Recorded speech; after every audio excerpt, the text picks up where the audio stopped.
Okay, well, perhaps we should start.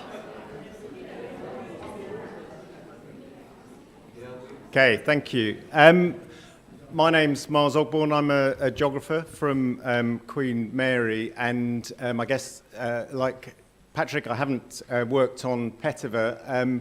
Did some work on Sloane, and of course then came across the comments on Petiver there, which I think made me rather like him rather than anything else. But I guess subsequent work that I've been involved with, that others have done on Petiver, has really shown the energy with which he constructed his networks of correspondence and exchange that this session focuses on.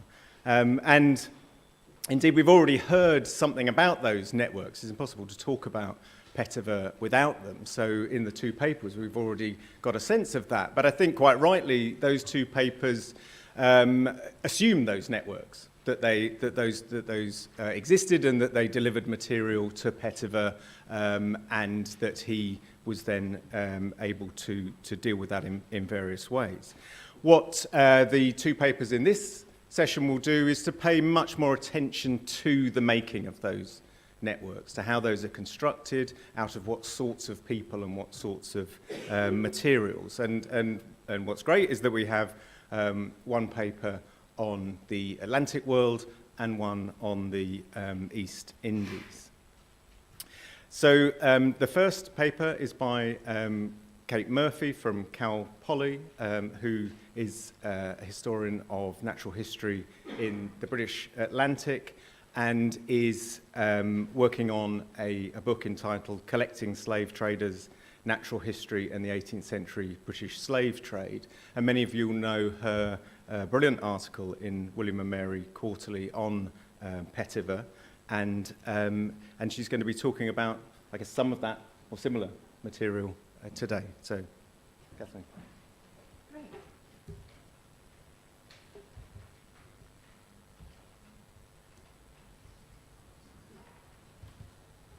Shortcuts are, I think, different on American laptops.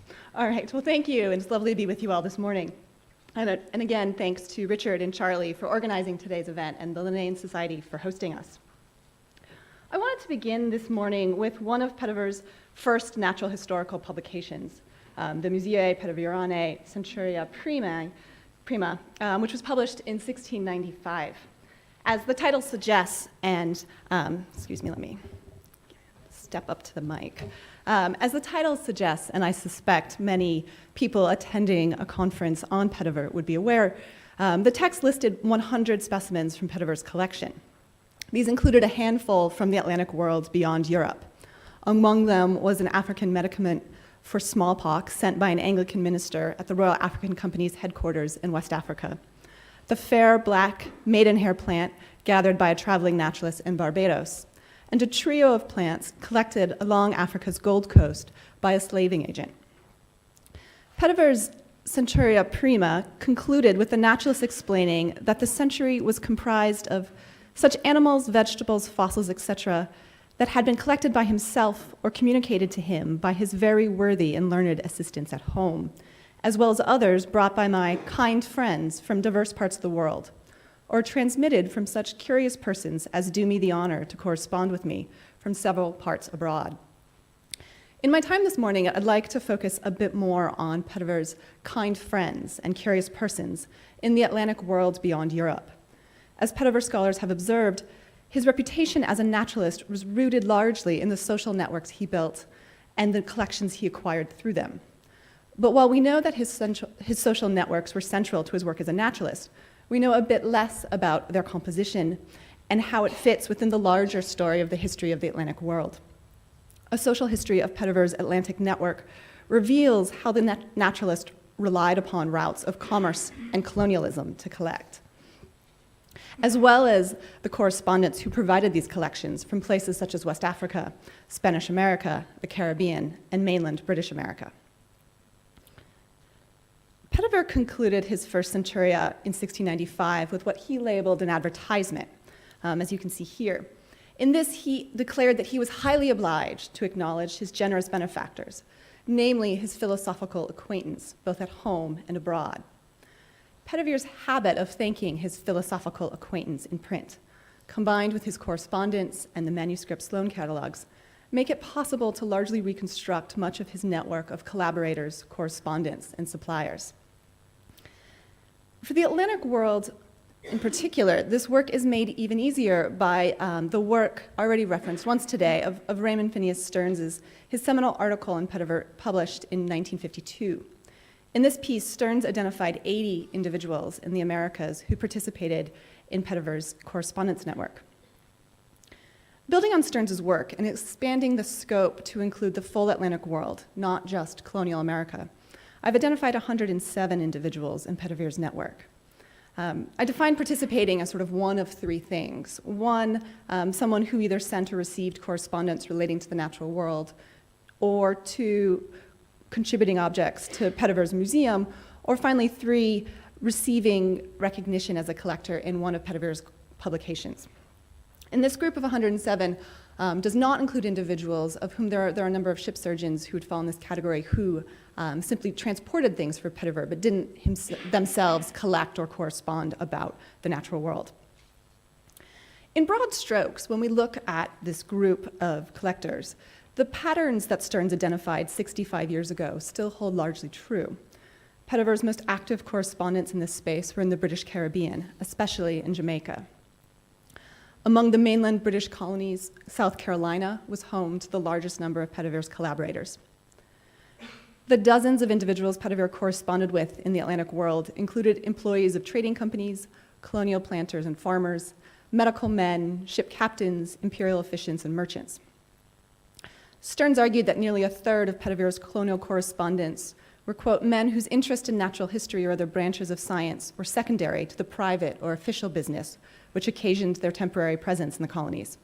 I think, if anything, he underestimates this group that he calls Itinerants. Stearns' observation that natural history was secondary for most of these collectors most certainly rings true. So while the broad strokes of Stearns' work have held up well over time, I think what has changed in the intervening decades is how we contextualize this network within the broader sweeps of the histories of science in the Atlantic world. In other words, how do we make sense of Petiver's collaborators in light of the intervening decades of scholarship? Sort of the point of our gathering today. For scholars interested in the histories of science collecting in the Atlantic world, I think what most stands out about Petiver's network are sort of three themes that I'd like to explore in greater depth. The first of these themes are the ways in which Petiver's network reflected the broader patterns of English commerce and colonialism at the turn of the 18th century. The second is the crucial role played within Petiver's network by mariners. And then the third is the fundamental connections that we can see between, on the one hand, natural historical collecting, and on the other, the slave trade and plantation slavery in the Atlantic world. So to the first theme. Petiver's collaborators in the Atlantic world reflect in many ways the wide-ranging commercial and colonial endeavors in which the English were engaged at the turn of the 18th century. As a number of scholars, including Miles, have argued, this period was one when English commercial activities were in the midst of significant expansion and change. Previously, English foreign trade was overwhelmingly focused on Europe. But by the late 17th century, not only had England's foreign trade increased in absolute terms, but the most rapidly growing segment among it was the transoceanic trade, either to the East Indies, which I suspect we'll hear more about in a minute, or that to the Americas. I mean, one simple measure of this is the value of imports from colonial America doubles in value over the course of Petiver's own lifetime. As you might expect, as this trade is increasing, the numbers of ships engaged in this trade, and therefore the number of mariners employed on these ships, is also growing significantly during this period. The tonnage of ships engaged in the Atlantic world, to take one example, almost double in the 25 years before Petiver begins collecting, in the period ending with 1686. So this dramatic expansion of England's Atlantic trade by the late 17th century facilitated the efforts of naturalists, including, of course, Petiver, to recruit potential collectors and thereby to acquire specimens. Part of this context, of course, is England's growing presence and growing colonial presence in the Atlantic world. The map's a little busy, but it does give you a sense of the scale of this. So by 1700, England had 17 colonies in the Americas, with a total population, including, of course, enslaved Africans and indentured servants. The total population of English colonies around 1700 is about 400,000. To put that in context, the population of England itself was around 5 million at the time. As we might expect, most of Petiver's correspondence in the Atlantic world, a little over 60%, are in one of these English American colonies. They include a few individuals who are well known to historians of colonial America, such as William Byrd II of Virginia, or Cotton Mather of Boston, who's quite well known within colonial American history. It includes a group, this group also includes Hezekiah Usher, who Petiver scholars may be familiar with for his collections of butterflies. Colonial American historians would be familiar with Usher because he's one of the accused at the Salem witch trials of 1692, except he's wealthy, so he manages to sort of skip town for a bit until that sorts itself out. Petiver's network also reflects the diversity of English commercial concerns in the late 17th and early 18th centuries. Most notably, of course, the importance of American plantation products, things like West Indian sugar and Virginia tobacco. These are the trades that bring mariners who end up collecting for Petiver, individuals like Captain Patrick Rattray. Rattray largely plies the Jamaican trade, and while there, he also gathers shells, sponges, and insects for Petiver's museum. The growing trade in plantation-grown commodities such as tobacco and sugar, of course, also contributes to the expansion of the English slave trade in the late 17th century. Since I'll talk in the last part of my talk today about the slave trade in detail, I won't go into that here, but I do want to sort of highlight that of course, is part of these English commercial changes. Among Petiver's group of Atlantic correspondents, 11 were employees of English trading companies. This includes 2 Scottish surgeons who survived the rather disastrous attempts to establish a Scottish settlement at Darren in what's now Panama. Archibald Stewart and James Wallace gathered plants near the attempted Darren settlement. Petiver's Atlantic contributors also included a surgeon employed by the Hudson Bay Trading Company, a trading company sort of as long-lived as the Darren Company was fleeting. Petiver's correspondence included companies of the trading companies primarily engaged in the slave trade as well, those being the Royal African Company and the South Sea Company. Although the evidence is a little bit more circumstantial, I suspect that a couple of Petiver's other correspondents in the Atlantic world reflect a more often overlooked important trade for the English in the late 17th century, and that is the logwood trade. Logwood refers to an important dyewood that was essential for the English textile industry, and it comes, or it was harvested from the region marked on the map, obviously. And that is the region of the Yucatan Peninsula in what's now Mexico and the Bay of Honduras. This land was claimed by the Spanish, but not really settled by them.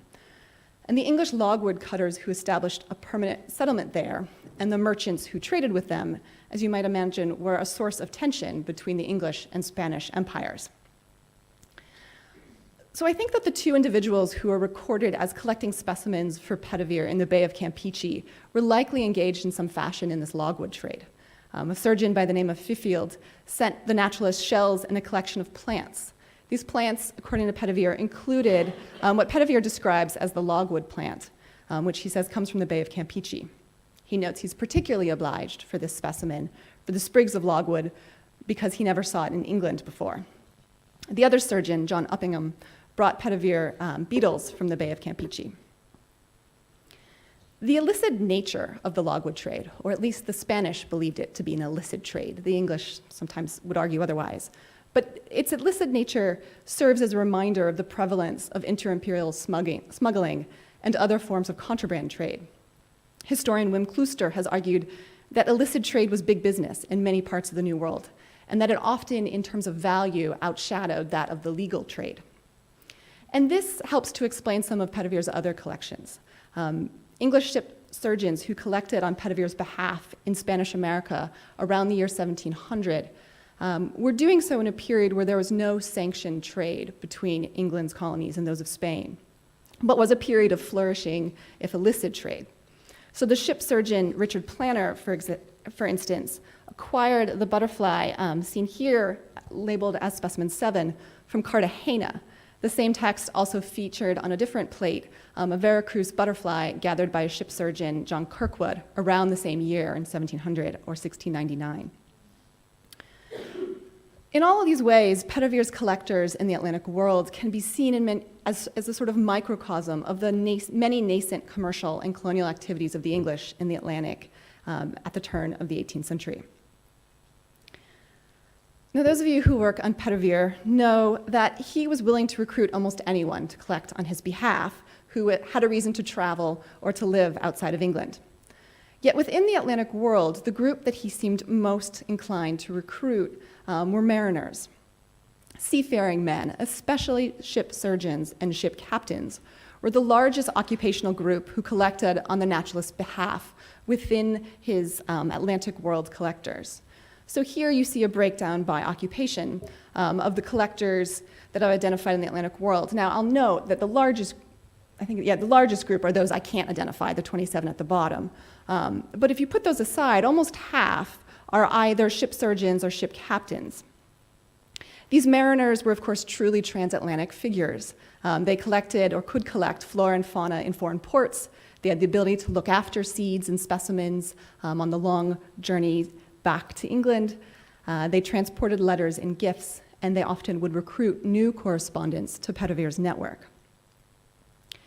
The idea that mariners were important would have come as no surprise to Stearns. The appendix to his 1952 article included what he labeled a checklist of James Petiver's correspondence in the New World. The checklist was largely organized by colony, but the very first group is that he labeled Itinerants, which he explained included shipmasters, ship surgeons, servants of trading companies, and others without a fixed abode. As you'd expect, this group includes a fair number of mariners. A few of these make an appearance in the body of the article itself. So, for example, Captain William Halseed, who sailed to South Carolina, and Patrick Rattray, who I mentioned already, who was in the Jamaican trade, make brief appearances in the article. Yet largely, they're absent in the article. I think the national, and thereby largely terrestrial, perspective that dominated the fields of history and history of science in the 1950s meant that seafarers were largely incidental or marginal figures within Stearns's work. More than 60 years later, mariners continued to be largely marginal in scholarship on early modern science and collecting, although I think that really is changing. But it's fair to say that the role played by early modern mariners in the networks of natural history and more broadly in the history of science is a topic that's still being explored. Seagoing men could collect plants, animals, shells, and other specimens from the various ports where their ships would anchor. For instance, Captain John Graves presented Petiver with a radiated Providence mussel from Providence Island off the coast of modern-day Nicaragua, and a Carolinian freckled crab shown here. Petiver noted that the crab was finely netted and speckled with red and white. Petiver's publications also includes the Martinican toddy fly, shown here at the top of the image and labeled Figured 1, which was collected by ship surgeon William Seward. Petiver explained that the insect earned its name, toddy fly, from the mischief that it does to that tree. Petiver encouraged ship captains among his acquaintance to extend their reach as collectors by employing their subordinates in the hunt for curiosities.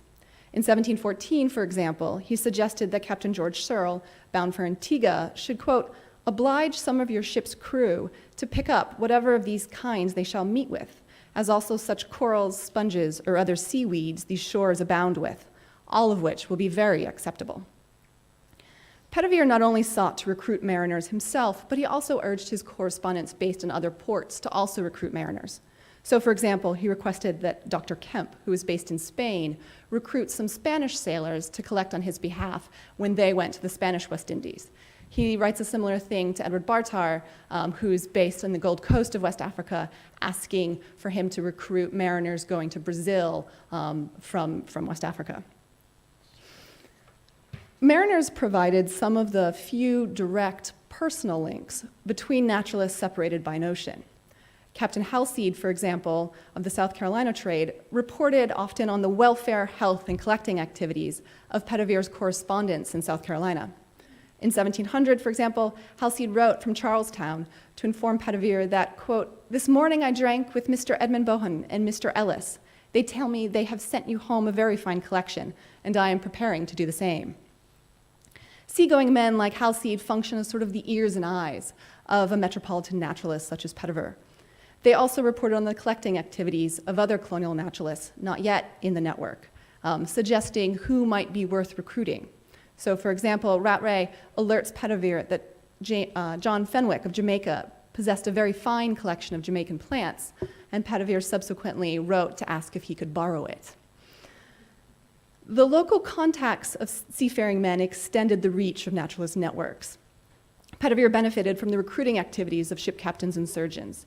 He often provided mariners with copies of his publications to serve as sort of calling cards to give to those whom he wanted to recruit as a potential collector. So, for example, the slave ship surgeon James Fraser in 1707 put Petiver in contact with Dr. David Crawford of Port Royal, Jamaica. Fraser's introduction developed into a fruitful correspondence that continued for at least 5 years.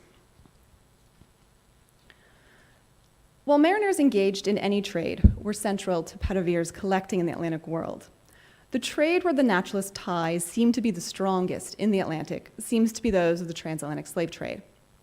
Almost a quarter of Petiver's correspondents and suppliers in the Atlantic world were engaged in some fashion in the slave trade. And this group includes mariners engaged in sort of all aspects of the slave trade. So it includes, of course, mariners on slave ships themselves, but also those based on land on both sides of the Atlantic world. It includes those who would be slaving agents in ports in West Africa, then those, of course, mariners on the Middle Passage, and then the sort of third part of the transatlantic slave trade, what's been lately called the transshipment trade, when individuals would arrive in the Americas and then be reshipped to their final port of destination. And Petiver has correspondents engaged in each of these sort of portions of the slave trade process. The 30 or so years straddling the turn of the 18th century when Petiver was actively collecting were ones of significant change for the English slave trade. In the 1690s, when Petiver began collecting, the Royal African Company had a monopoly on England's trade in slaves. By the time of his death in 1718, the trade was officially open to all English, and by this point, of course, all British merchants. In part as a result of this change, but also because of the sort of changes going on in the colonies and other factors, the scale of English participation in the slave trade increases rather dramatically in these decades. During Petiver's lifetime, the number of captive Africans transported on English vessels more than doubles. This is another way of looking at it. This comes from the wonderful Digital Humanities Project, Slave Voyages, which traces most of the known transatlantic slave trade voyages from any country. So the data here shows the number of individuals embarked and then disembarked on British and British American vessels in the period when Petiver is largely collecting, and going back a little bit further so you can see the way in which it's increasing over time. One simple indication of sort of the importance of the slave trade is simply the provenance of many of the specimens in his collections. This is what initially got me interested in this project, which then has led to my current book project, is just simply looking at the names of some of the places where objects are coming from in his collections. Names indicated on this map. So places in West Africa, such as Calabar, Ouida, Angola, Cape Coast Castle, and other locations along the Gold Coast where English slave trading at this point was largely concentrated.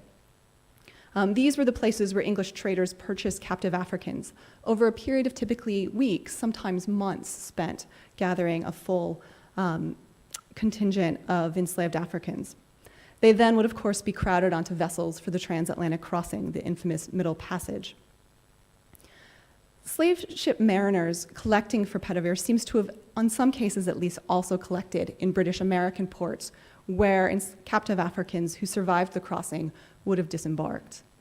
So you also see among the ports in which he's gathering specimens, the provenance of these specimens, a number of major ports within the British-American slave trade, places like Jamaica, South Carolina, and Barbados.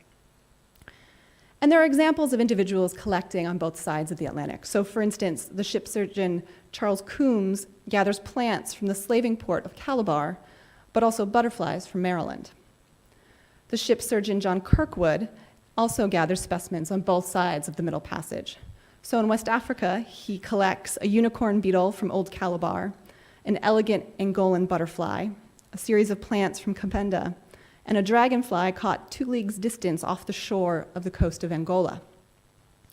In the Americas, Kirkwood gathers butterflies from Veracruz and a series of other insects from Cuba.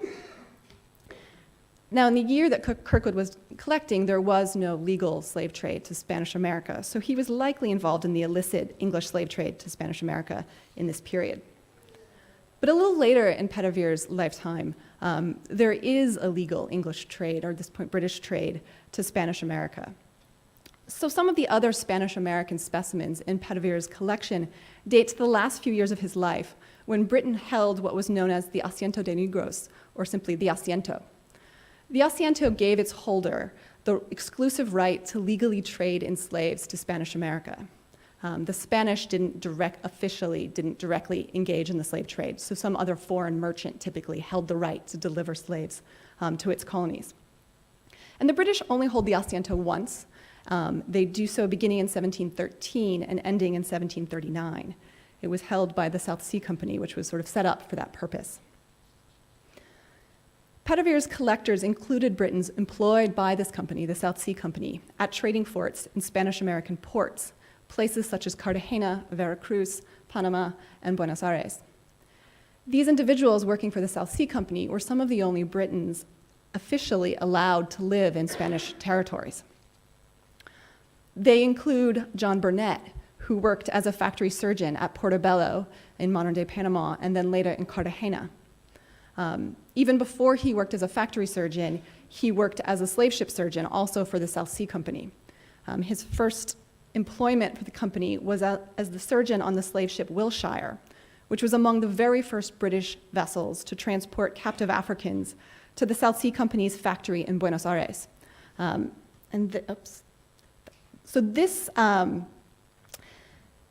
collections that Burnett made during his slaving voyages are recorded in 2 manuscripts among Petiver's paper, and this is the longer and more detailed of the 2 manuscripts that detail the collections that Burnett made while a slave ship on the Wilshire. And this was the slide I was expecting, which is the one that shows the voyage that the Wilshire undertook that Burnett was on. So it went from London to the Gold Coast to San Tomé, and then on to Buenos Aires. And the objects that Burnett collects, which are recorded in this and the one other manuscript, give evidence of the sort of itinerary traced here. So for example, Burnett collected an ostrich egg from Buenos Aires, a shell from San Tomé, a series of plants from Spanish America, and 5 different types of fish, which likely came during the sort of maritime portion of the voyage. Perhaps more revealing are 2 objects whose descriptions in the manuscripts are incredibly difficult to decipher. Those of you who work on Petiver, I know, deal with the sort of joy of his handwriting. So if others have deciphered these slightly differently. But to my eye, these 2 collections record, on the one hand, the receipt of what he describes as an abortive Negro, and the other 3 polyps taken out of the hands of 2 Negroes. And those are, of course, quotes. Burnett's position as a slave ship surgeon, I think, strongly raises the possibility that these anatomical specimens were obtained from the captive Africans for whose medical care he was responsible while on board the Wilshire. Burnett was hardly the only slaving mariner to collect for Petiver. Among the specimens listed in the 2nd and 3rd centuries of his Musei Petiverani are over a dozen collected in West Africa by individuals employed in the slave trade. A ship surgeon by the name of Mason collected at least 2 plants in Angola, one of which the naturalist described as an Angolan helleborine and the other as the Angolan fleabane. Slave ship surgeons George Winfield and Richard Planer collected plants and fungi near Mount Sorado on the windward coast of West Africa. This text also features the madderweed collected at Cape Coast by Edward Bartar. Unlike the other collectors of West African plants featured in this text, Bartar was not himself a slave ship surgeon. Although Stearns and subsequent scholars, I think following Stearns, have described Bartar as a surgeon, the Royal African Company's own records actually indicate that he was a slaving agent. He seems to have been of Anglo-African descent. Contemporaries consistently describe him as, quote, mulatto. He was probably born to an English father and an African mother. He seems to have been educated in England at the Royal African Company's expense, and seems during this period to have become acquainted with Petiver and a few other naturalists, including the apothecary Samuel Doody and the professor of botany Leonard Plunkett. In 1693, he returns to West Africa as an employee of the Royal African Company, stationed, as most of its employees were, on the Gold Coast. In time, Bartar comes to be one of the most powerful men along the Gold Coast, or at least English men along the Gold Coast. According to one contemporary, anyone who wished to trade with the English first had to secure his favor. The extent of his influence comes even to be inscribed on the built environment. Excuse the sort of blurry image here, but I think you can make out a couple of things. The first is the large building that you're seeing is what's known as Cape Coast Castle. This was the headquarters of the Royal African Company in West Africa. But just below it, you see sort of a mini version of the castle. It's complete with its own English flag, and if you have very good eyes, you may make out the cannons.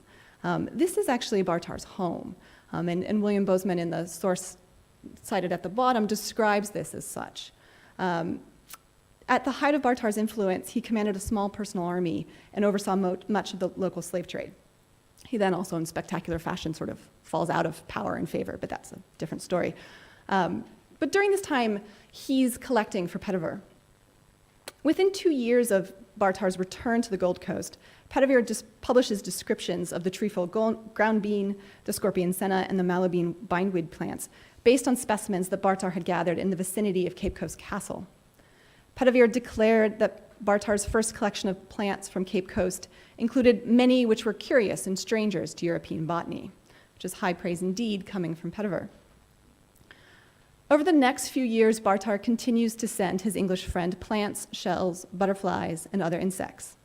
These collections included 3 or 4 quires of pressed plants reported to have medicinal virtues, what Petiver describes as an elegant hairy caterpillar, Bartar's dark guinea butterfly with white spots, and the pintado butterfly. Petiver recognized that Bartar's business as a slaving agent working for the Royal African Company consumed most of his time. He therefore frequently urged Bartar to employ one of his slaves to collect in his stead. Similarly, Petiver recommended that his other collaborators on board slave ships or living in plantation societies employ enslaved Africans as collectors. For instance, he reminded the slave ship captain George Jesson in 1716 of his promise to have some of his, quote, blacks while you're on the island to take and kill whatever butterflies and moths they both meet with, great or small. Similarly, Petiver suggested that colonial correspondents, such as David Crawford of Jamaica and Madam Carter, also of Jamaica, employ their enslaved Africans in collecting specimens for Petiver's collection. He suggested, for example, that Mrs. Carter have, quote, any servant or Negro on a Sunday or at any time with you can spare him once every week or fortnight to go into the neighboring woods for an hour or two and fill a book with 2 or 3 sprig of whatever sort of trees, bushes, or herb he shall see. Petiver promised in these cases to most faithfully repay whatever charges incurred by the colonial collectors. Not only did Petiver's museum benefit from enslaved laborers as collectors, but also from the collecting efforts of individuals who were engaged in the transatlantic slave trade. The centrality of slavery and the slave trade to the making of the Atlantic economy helps to explain the frequency with which we see the naturalists relying on the institutions, individuals, and infrastructures of the slave trade. By way of conclusion this morning, I'd like to return to Stearns' 1952 essay. In his summation of the significance of Petiver's efforts to collect in colonial America, Stearns declared that the naturalists made a major contribution to what Stearns describes as the Europeanization of the world. Now, putting aside the rather obvious problematic aspects with that framing, which is, of course, 65 years old, I think it's more instructive to actually contrast it with the critique raised by a contemporary, the satirist William King, who's already been mentioned a few times this morning. In King's The Transactioneer, he essentially accuses Petiver, among other things, he accuses Petiver of doing sort of the opposite of what Stearns is praising him for. King quotes at some length passages from Petiver's Catalogue of Guinea Plants, which was published in the Philosophical Transactions in 1695 and based on a collection of 40 plants made by the Reverend John Smith, who also worked for the Royal African Company.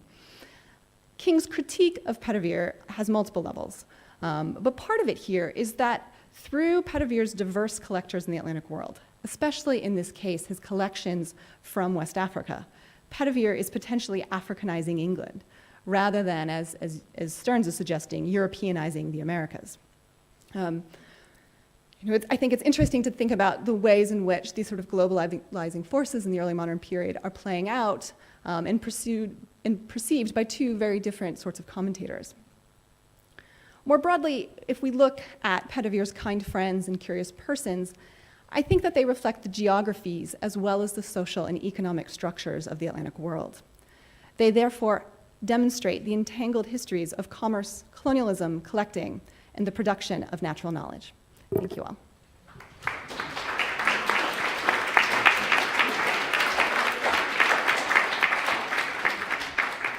Great. Well, thank you very much.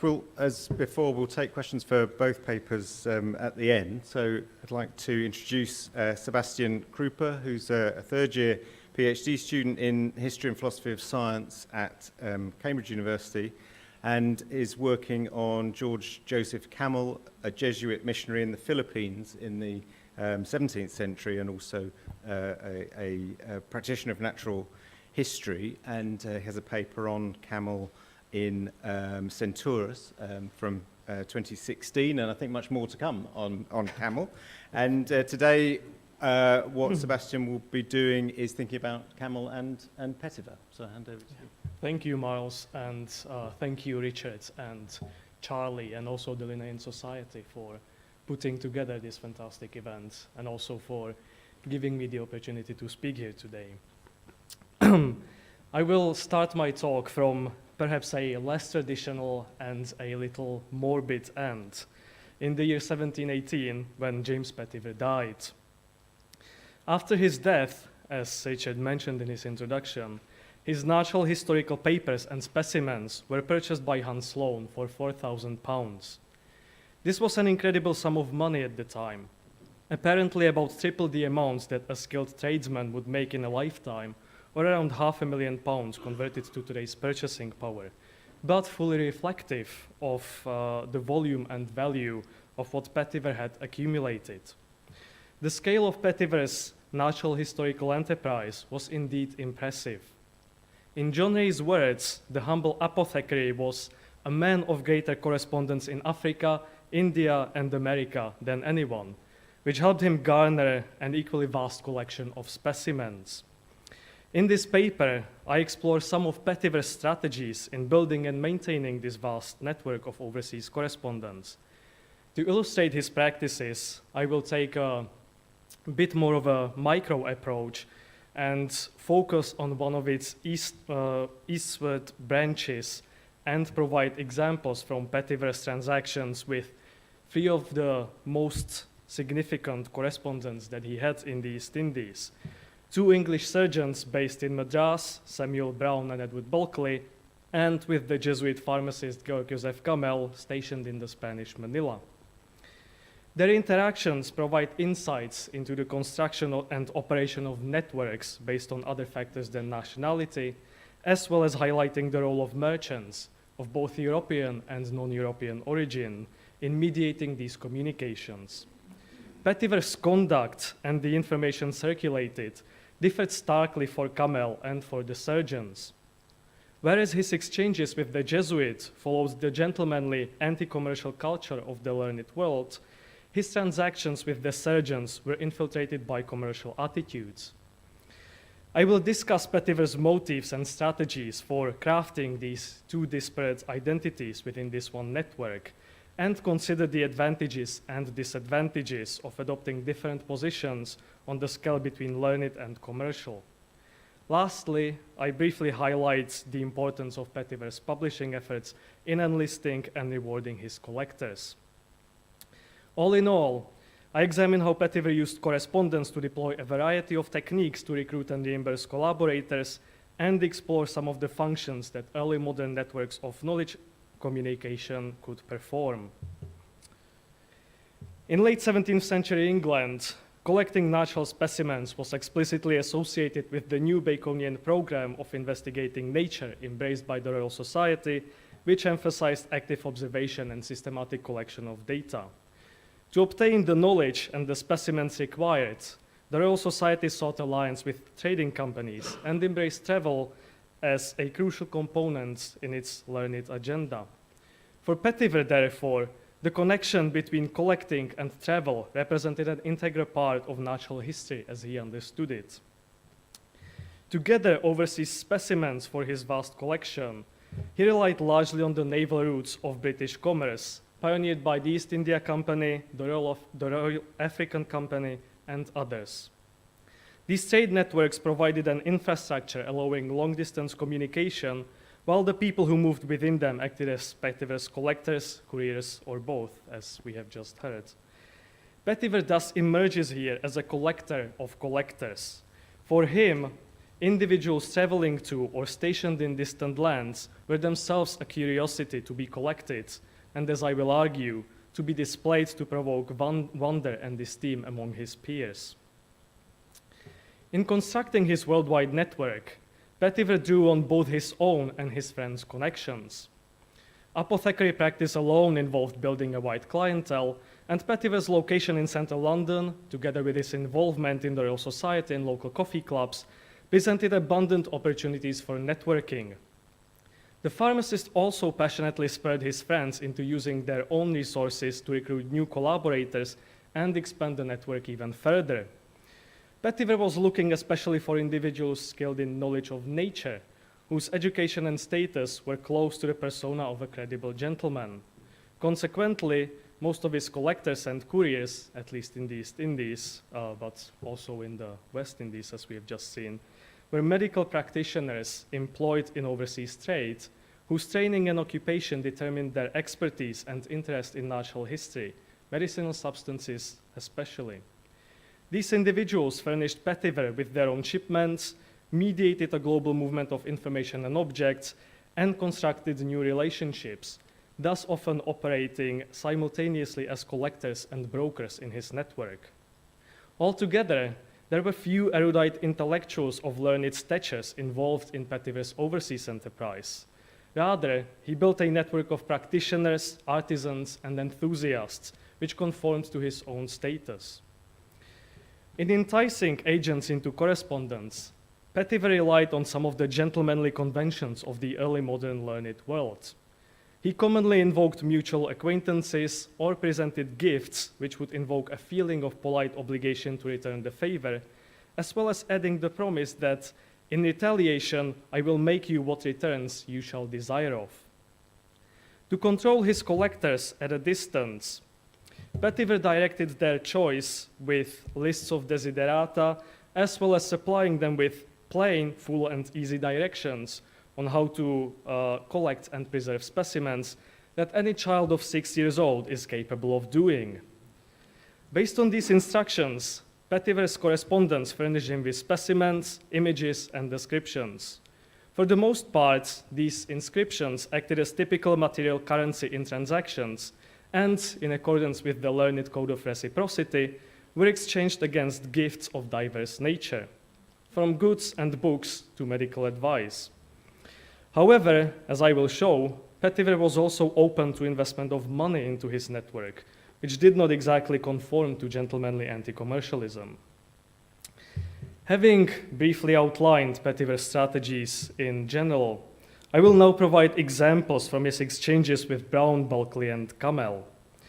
The origins of his correspondence with Brown, an East India Company surgeon permanently stationed in Madras, fit neatly into the picture laid out. They were introduced through their mutual acquaintance, the clergyman and collector Richard Sambach, in 1689. After Petiver provided a complimentary gift in the form of a book on English botany, the pair engaged in a long correspondence which relied upon more mobile figures traveling between London and Madras in the services of the East India Company, and which lasted until the surgeon's death in 1698.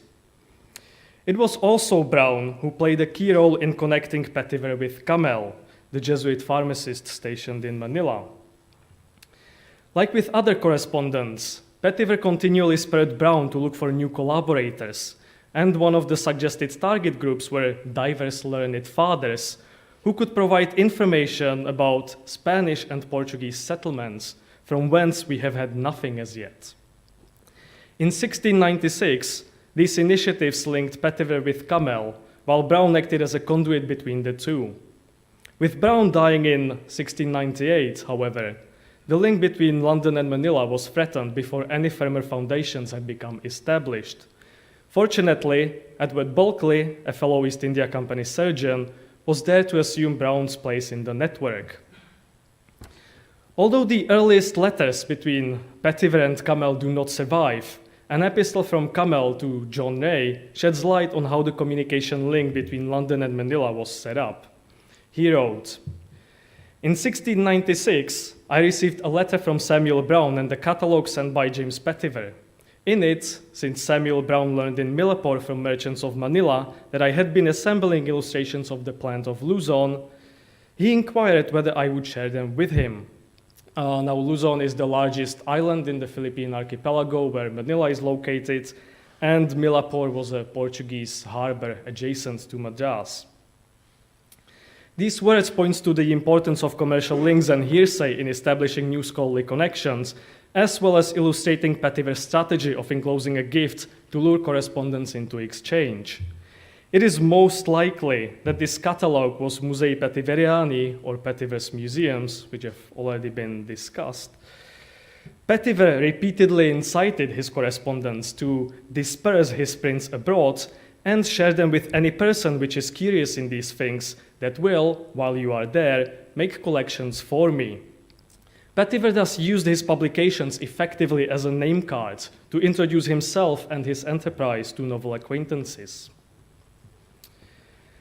Since England and Spain were not on the best diplomatic terms throughout the early modern period, sustaining the connection between Madras and Manila was far from simple.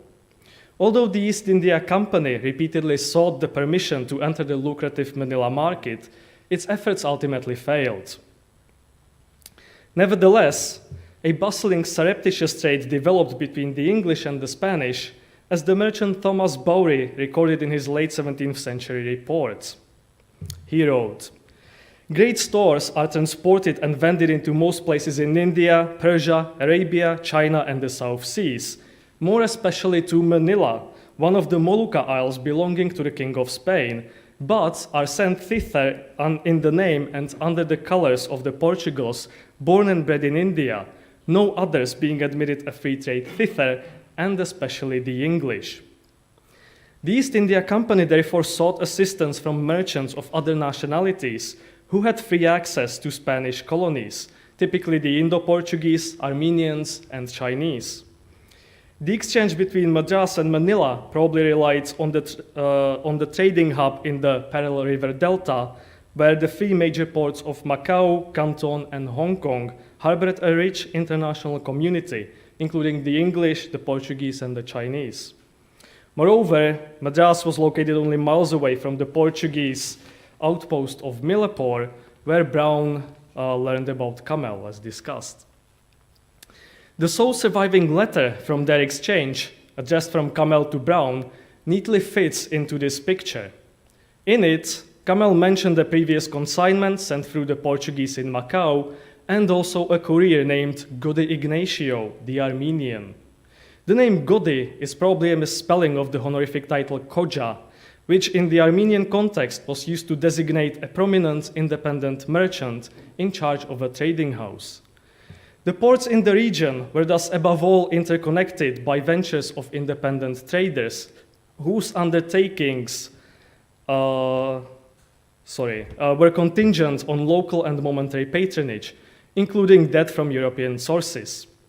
Mobility of goods frequently took place outside of European commercial and colonial networks, and in providing this connection, merchants of Asian origin acted as go-betweens, mediating the relationships and exchange between disparate, in this case, English and Spanish territories. Sadly, we still know rather little about these networks.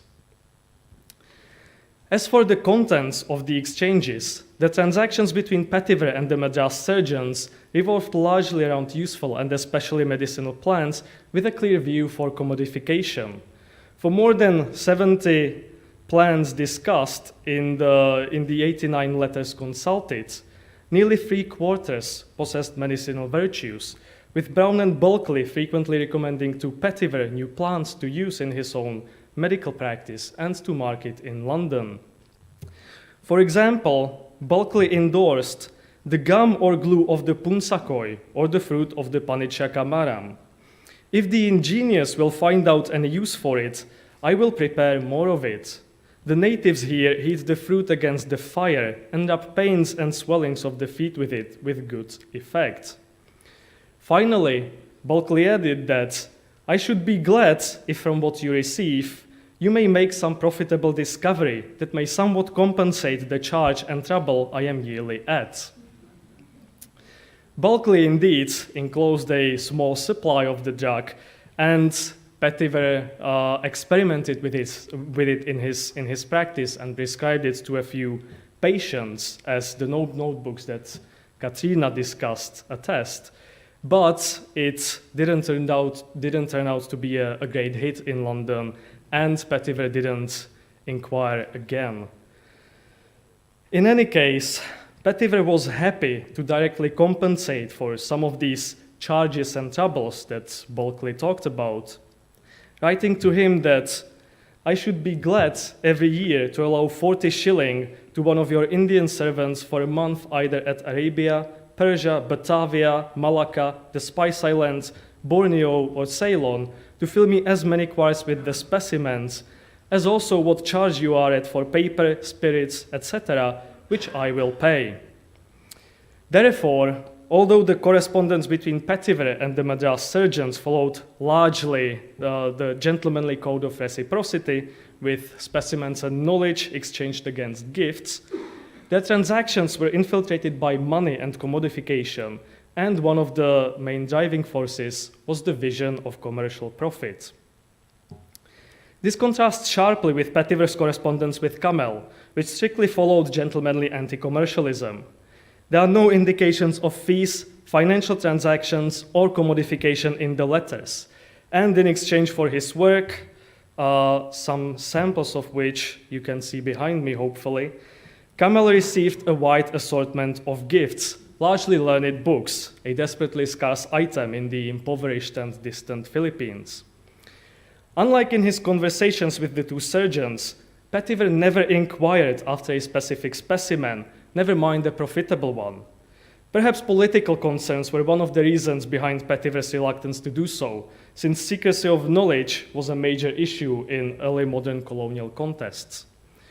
In any case, as opposed to most of Petiver's prominent correspondence, including Brown and Bulkley, Camel's name never features in Petiver's medical records, discussed by Katrina, where he wrote down all his patients and prescriptions, or more widely, all his pharmaceutical and financial transactions. Whereas Petiver understood the exchanges with the two surgeons as part of his professional practice, which explains the concerns with commodification, his correspondence with Camel bore a special status, which set it apart from Petiver's commercial economy.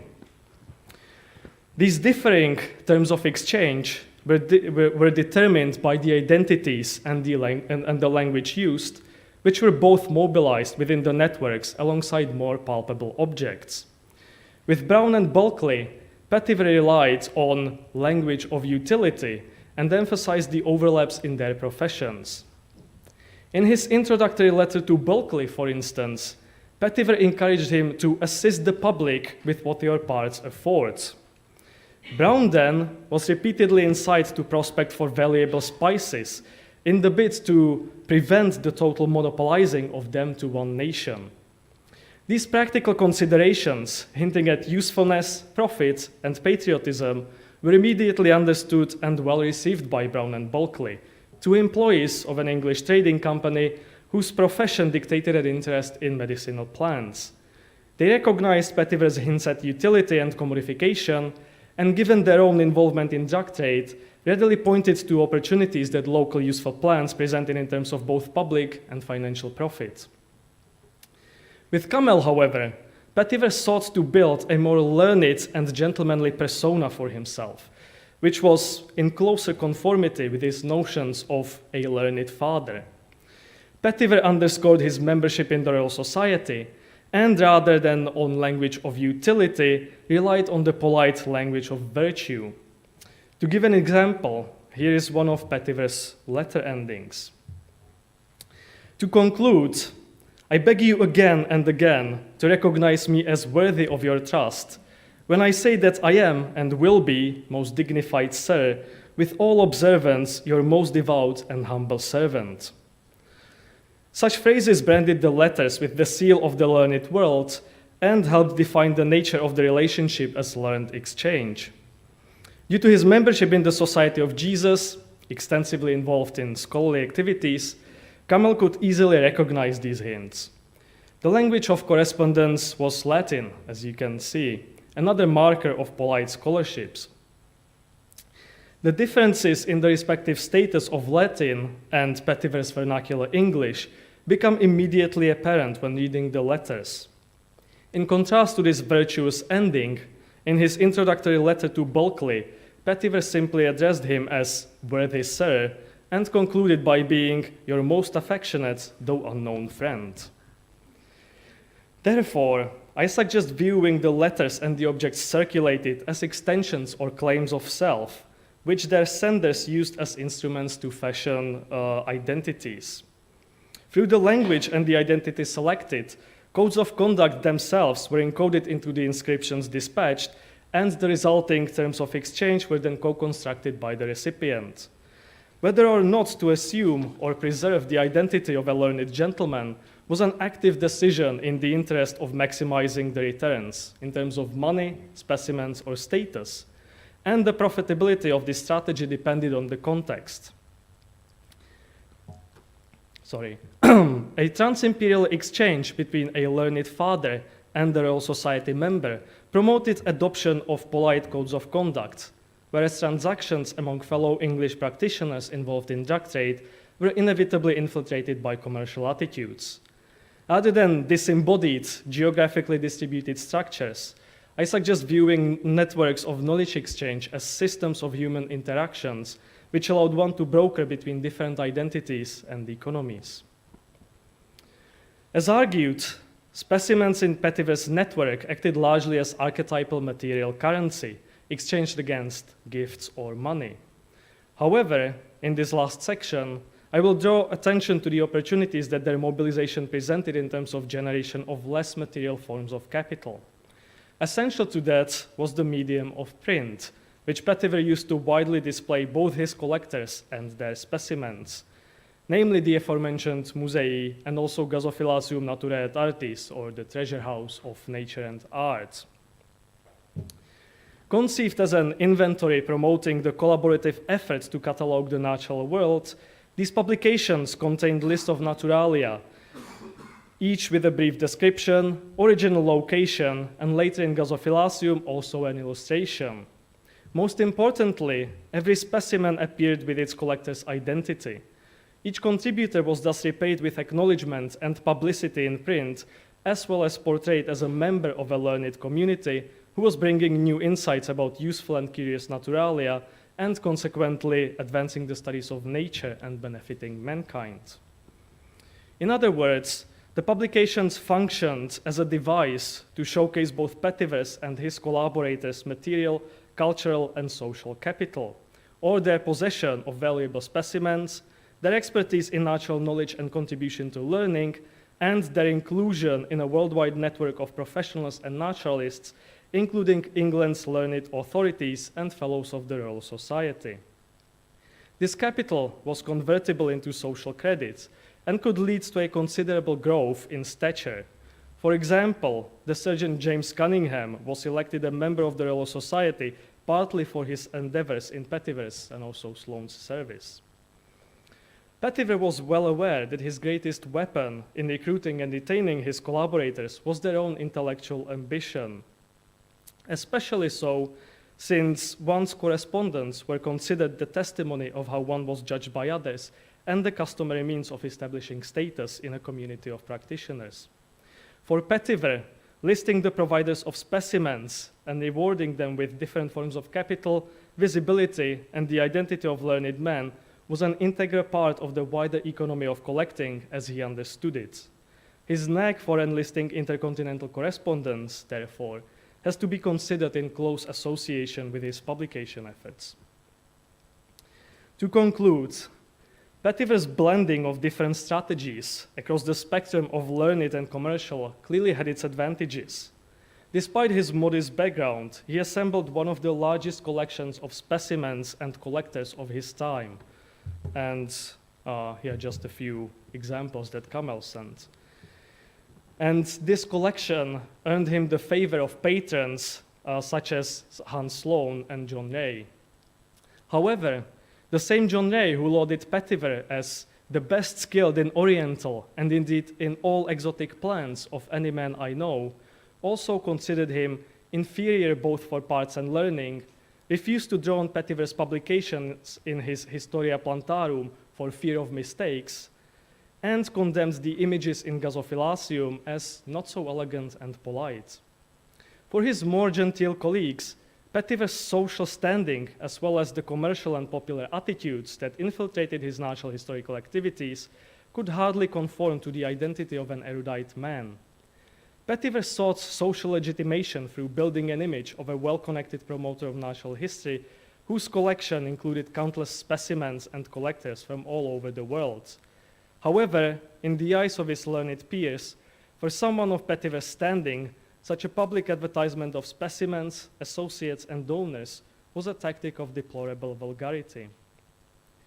I have started this talk with Hans Sloane's acquisition of Petiver's collection, and to wrap up, I will return to Sloane and offer a brief juxtaposition.